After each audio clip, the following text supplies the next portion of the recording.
नमस्कार साथीहरू, म सुमन कुमार धान तपाईहरुको माझमा आज म कक्षा 10 मा रहेको सन्तुलन परीक्षण लिएर आइरहेको छु।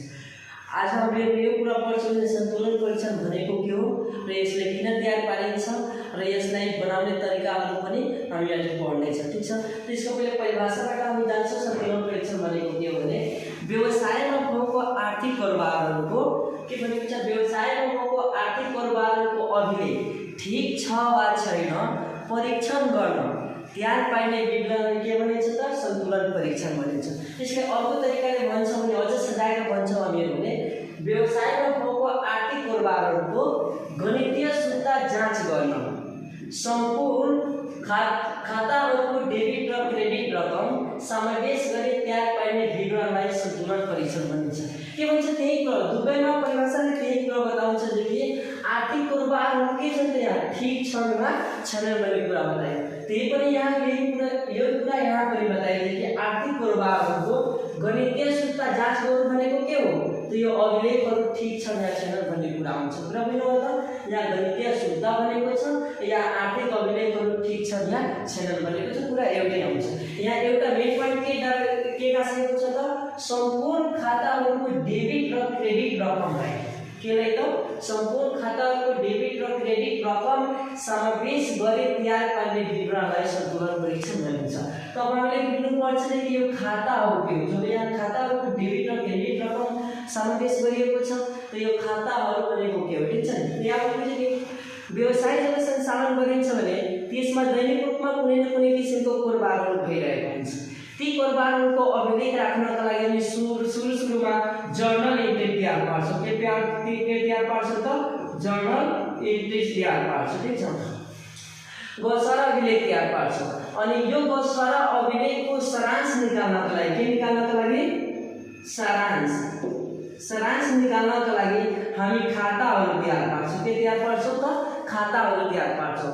अनि खाताहरू जब तयार पारिदिन्छौँ त खाताहरूबाट निस्केको शेषलाई लिएर के त शेषलाई लिएर हामी सन्तुलन परीक्षण तयार पार्ने गर्छौँ। यहाँ कुरा बुझ्नु, पहिला सुरुमा व्यवसायमा भएको आर्थिक कारोबारहरूको अभिलेख राख्नका लागि हामी जर्नल एन्ट्री तयार पार्यौँ।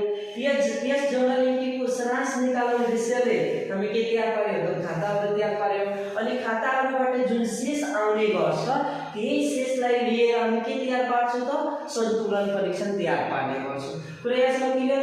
अब यो सन्तुलन परीक्षणबाट हामी के तयार पार्छौँ, अन्तिम खाता तयार पार्छौँ। के तयार पार्छौँ त अन्तिम खाता तयार पार्छौँ। अर्थात् यो एकबाट अर्काले सबै यसको आधारमा खाता तयार पार्यो, खाताको आधारमा सन्तुलन परीक्षण र सन्तुलन परीक्षणबाट के गराइन्छ त अन्तिम खाता। त्यसैले यहाँ के महत्त्वपूर्ण कुरा हुन्छ कि तपाईँ सन्तुलन परीक्षण बनाउन सिकिहाल्नुभयो भने फाइनल इयरमा तपाईँले कहिले पनि कुनै किसिमको पनि समस्या आउँदैन। जरुरी यहाँ रहेको छ किनभने कि अब सन्तुलन परीक्षणबाट नै हामीले के बनाउनु पर्ने हो त अन्तिम खाता बनाउनु पर्ने हो। त्यसैले यसको डेबिट क्रेडिट रकम तपाईँले छुट्याउन आइसक्यो भने तपाईँले पछि समस्या पर्दैन अन्तिम खातामा। तब जाँच कि अब यसलाई कसरी बनाउनु, त्यसको त व्यवसायमा भएको आर्थिक कारोबारहरूको गणितीय शुद्धता जाँच गर्ने उद्देश्यले सम्पूर्ण खाताहरूको डेबिट रकम र क्रेडिट रकम समावेश गरी तयार पार्ने विवरणलाई के भनिन्छ सन्तुलन परीक्षण भनिन्छ। अब यो बुझ्नुपर्छ कि यसको डेबिटमा कुन कुराहरू जान्छ, कुन कुराहरू जान्छ, कुन शीर्षकहरू जान्छ भने क्रेडिटतर्फ कुन शीर्षकहरू जान्छ। यसमा दुईवटा पक्ष रहेको छ। एउटा पक्ष के रहेको छ त डेबिट पक्ष अनि अर्को के रहेको छ त क्रेडिट पक्ष। तपाईँ डेबिट पक्षमा के जान्छ अनि क्रेडिट पक्षमा के जान्छ यो कुराहरू बुझ्छ भने यसमा एक नम्बरमा खर्च तथा नोक्सान। डेबिटमा कुन शीर्षक हो खर्च तथा नोक्सानलाई डेबिटतर्फ देखाइन्छ, यसका साथसाथै सम्पत्तिलाई पनि।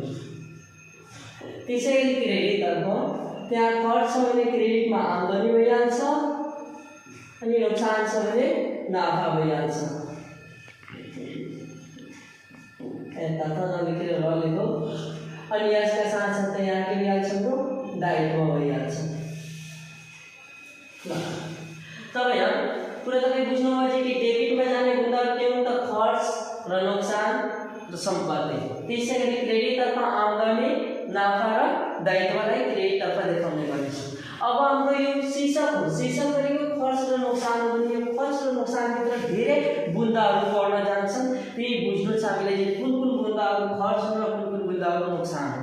कुरा बुझ्नुभयो? त यहाँ अब हामी कुरा गर्छौँ डेबिट पक्षको कुराहरू जान्ने गर्छौँ।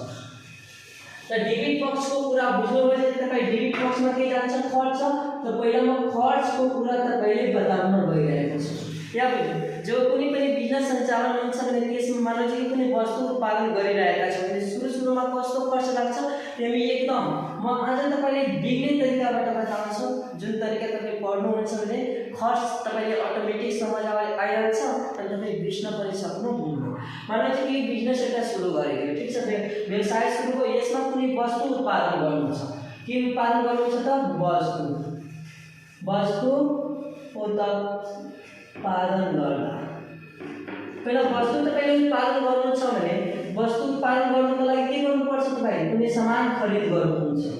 कुनै सामान खरिद गर्नुहुन्छ भने सामानहरू के खरिद गर्दाखेरि खरिद हाम्रो खर्च। त पहिला खरिद हाम्रो खर्च लागिसक्यो। जब खरिद गरिदिनु हो भने तपाईँ त आफैले बोकेर ल्याउनुहुन्न। बोक्नको लागि ढुवानी गर्नको लागि के चाहिन्छ त?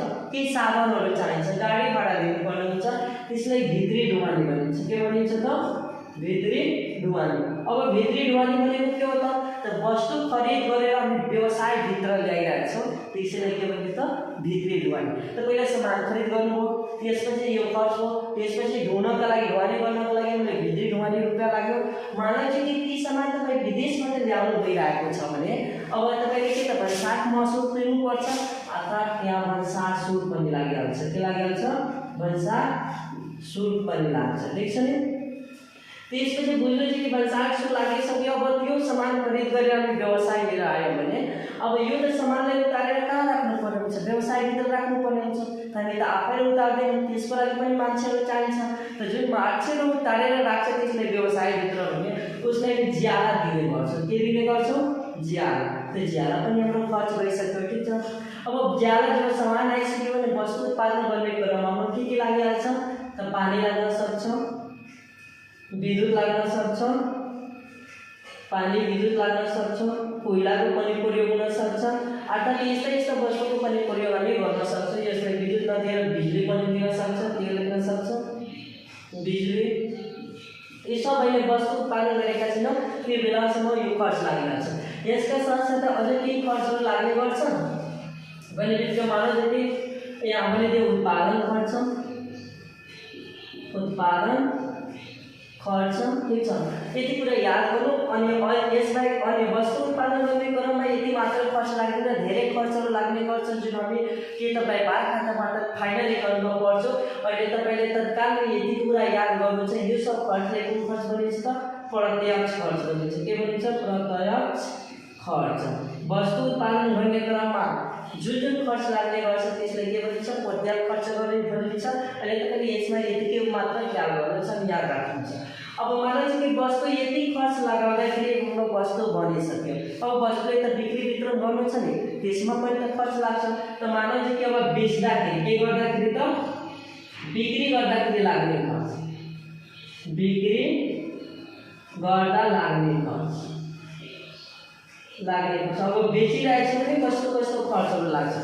त बेच्दाखेरि अब के गर्नुपर्छ त? हामीलाई पहिला त ती सामानहरू डुबेर अनेक ठाउँमा बिक्री वितरणका लागि पुर्याउनु पर्ने हुन्छ भने बाहिरी ढुवानी लागिहाल्छ। के लागिहाल्छ?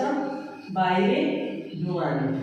अब तपाईँ आफ्नो सामान प्रोडक्ट भइसक्यो, यो प्रोडक्टलाई तपाईँ बेच्न चाहनुहुन्छ भने गाउँ गाउँमा घुमाएर अथवा कुनै अरू ठाउँमा पुर्याउन भइरहेछ भने बाहिरी ढुवानी पहिला लागिहाल्छ।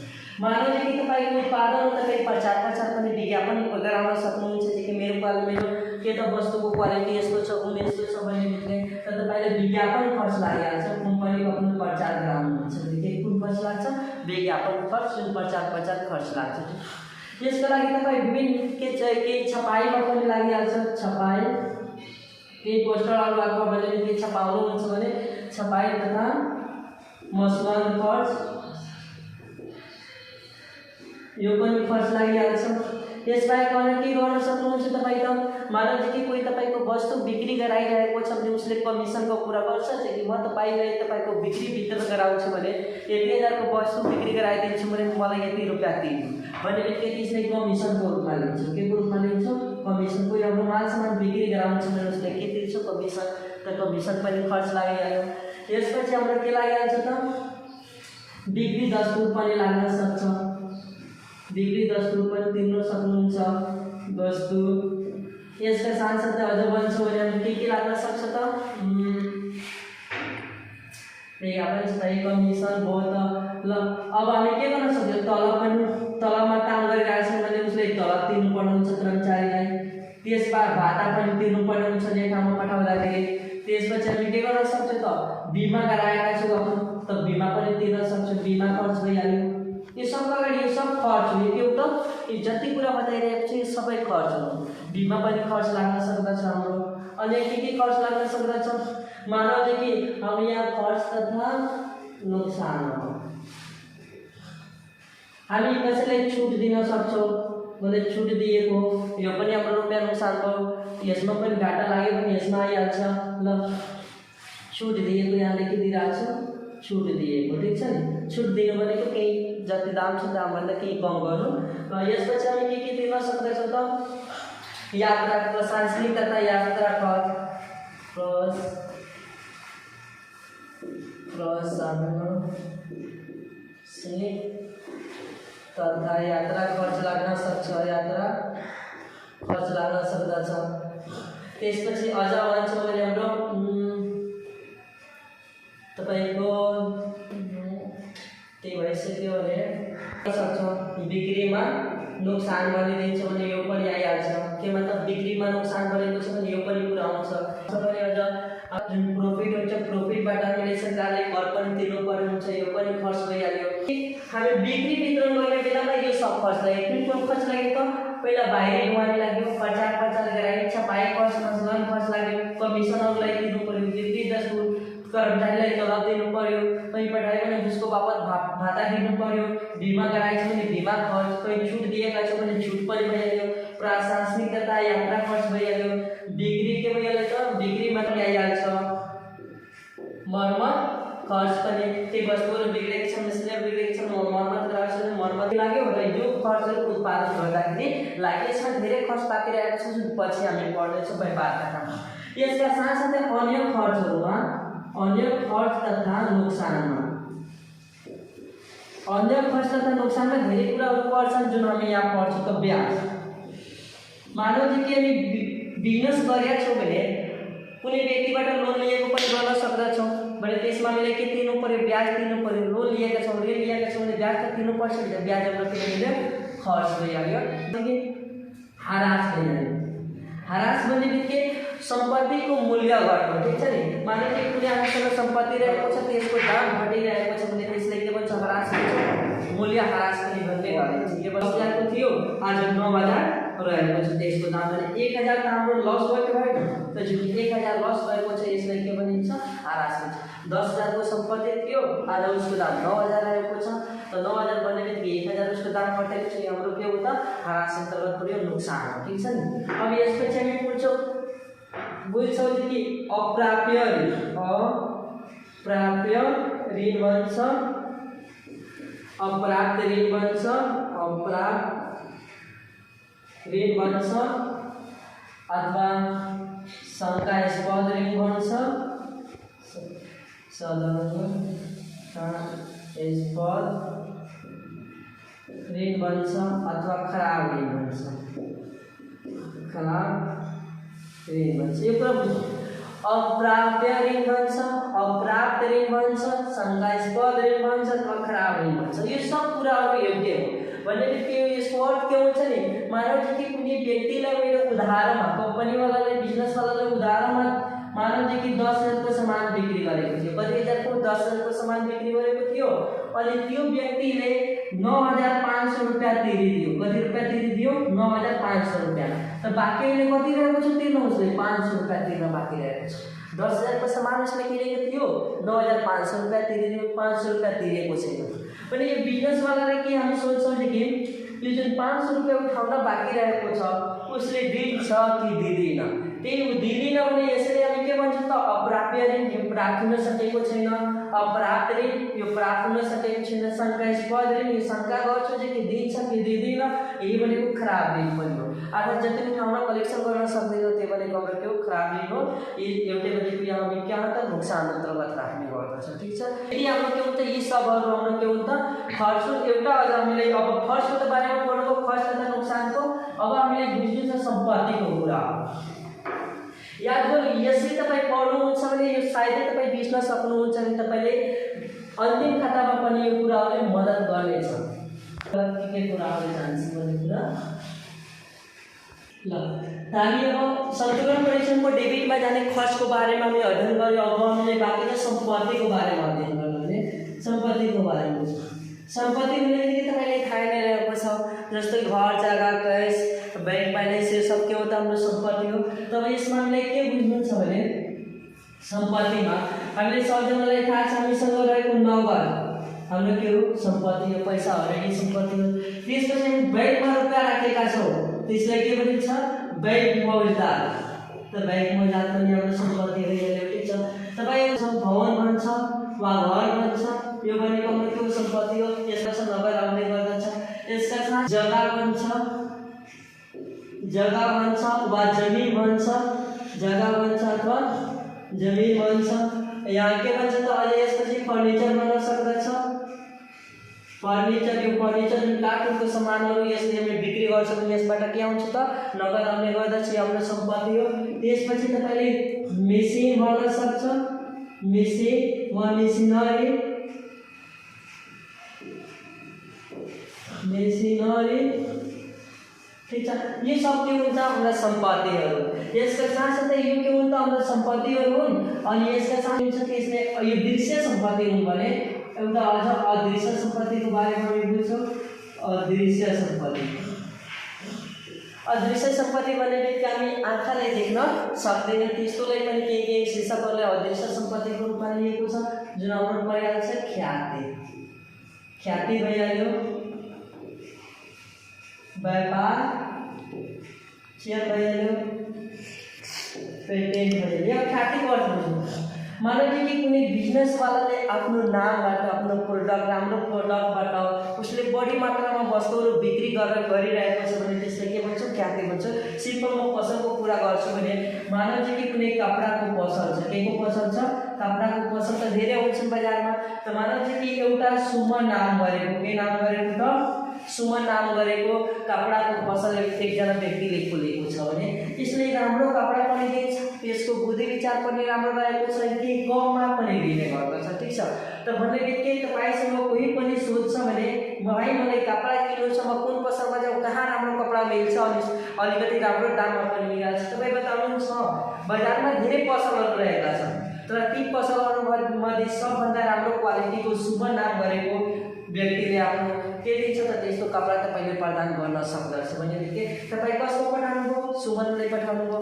त सुमनले त किन बढी बिक्री गरिरहेको छ त ऊ आफ्नो नाम कमाइसकेको छ, त जुन नाम कमाएको छ त्यसले के भन्ने गर्छ ख्याति भन्ने गर्छ, ठिक छ नि। अर्थात् यसले आफ्नो नाम कमाएको कारणले बढी बिक्री वस्तुहरू बिक्री गर्छ अनि रुपियाँ आर्जन गर्ने गर्छ।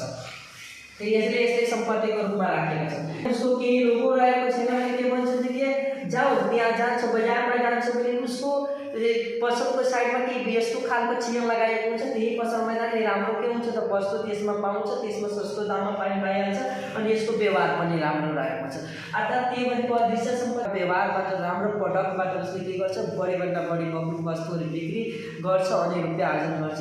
त्यसैले यसले के रूपमा राखिएको सम्पत्तिको रूपमा राखिएको। त्यसपछि 3-4 सम्पत्ति भइरहेको छ। यसका साथसाथै सम्पत्तिमा आइहाल्छ कि तपाईँको आसामी। आसामी भनेको त्यो व्यक्तिले भनिन्छ जसले हामी उधारोमा सामान बिक्री गरेका छौँ। केमा बिक्री गरेका छौँ त उधारोमा। मानौ कि तपाईँले के नाम गरेको त विशाल नाम गरेको व्यक्तिलाई, विशाल नाम गरेको व्यक्तिले 50,000 को मालसामान उधारोमा बिक्री गरिदिनु भयो भने 50,000 रुपियाँ त विशालसँग उठाउन बाँकी छ नि, त्यो विशालको हाम्रो सम्पत्ति रहेको छ, 50,000 रुपियाँ हामीलाई दिन्छ। त्यसले यो विशाललाई हामी के भन्छौँ आसामी भन्ने गर्छौँ। त आसामी हाम्रो भनेको के हो त सम्पत्ति हो। अब यसपछि आइहाल्छ अग्रिम भुक्तानी। अग्रिम भुक्तानीमा के पर्छ कि हाम्रो खर्च भएको जस्तै कुनै कार्य कसैसँग गराउनु छ भने व्यापार बिजनेसको भने हाम्रो कम्पनीमा कसैसँग कुनै कार्य गराउनु छ भने उसले डिमान्ड गर्छ मलाई एडभान्स दिनुहुन्छ तब म आएर तपाईँको पहिला कार्य गर्छु। त्यसमा अगाडि कार्य गराउनुभन्दा पहिला हामीले उसलाई रुपियाँ दिइहालेका हुन्छौँ, त्यो हाम्रो खर्चको रूपमा मानिँदैन, सम्पत्तिको रूपमा मान्छ। किनभने उसले कार्य गरिदियो भने हाम्रो रुपियाँ के गरिदिन्छ फर्काइदिन्छ। अर्थात् उसले जहिले कार्य गर्छ त्यो दिन यो हाम्रो खर्च भइहाल्छ। जबसम्म कार्य गरेको छैन त अग्रिम भुक्तानी हाम्रो के हो त सम्पत्ति हो। एउटा प्राप्त हुनुपर्ने बुझ्नुहुन्छ, प्राप्त हुनुपर्ने। अब चाहिँ यहाँ के भनेको छ प्राप्त हुनुपर्ने, अहिले प्राप्त भएको छैन, यो प्राप्त हामीलाई हुन्छ। त प्राप्त हुनुपर्ने के हो हाम्रो सम्पत्ति, यहाँ भन्छ प्राप्त हुनुपर्ने ब्याज, अर्थात् हामी प्राप्त ब्याज गर्छौँ अथवा कमिसन, के भन्छ कमिसन। यहाँ प्राप्त हुनुपर्ने ब्याज लगाइदिन्छ, कमिसन लगाइदिन्छ, बिल लगाइदिन्छ, त यो हाम्रो सम्पत्ति हो। हामीलाई के गर्नु छ त यो कुराहरूलाई प्राप्त गर्नु छ। यसैमा तपाईँहरूलाई के बताए त खर्चको बारेमा, नोक्सानको बारेमा बताए, सम्पत्तिहरूको बारेमा बताए। यो कुरा तपाईँ याद गरिहाल्नुहुन्छ, बुझिहाल्नुहुन्छ भने तपाईँले के हुन्छ त सन्तुलन परीक्षणमा पनि अप्ठ्यारो पर्दैन र तपाईँलाई फाइनल एकाउन्ट पनि बनाउँदाखेरि कुनै पनि किसिमको समस्याहरू आउँदैन। र यो कुरा बुझिहाल्नु भएको छ भने त्यसले आफ्नो साथीहरू बिच के गर्नु, सेयर गर्नु अनि लाइक पनि गर्नु। र धन्यवाद।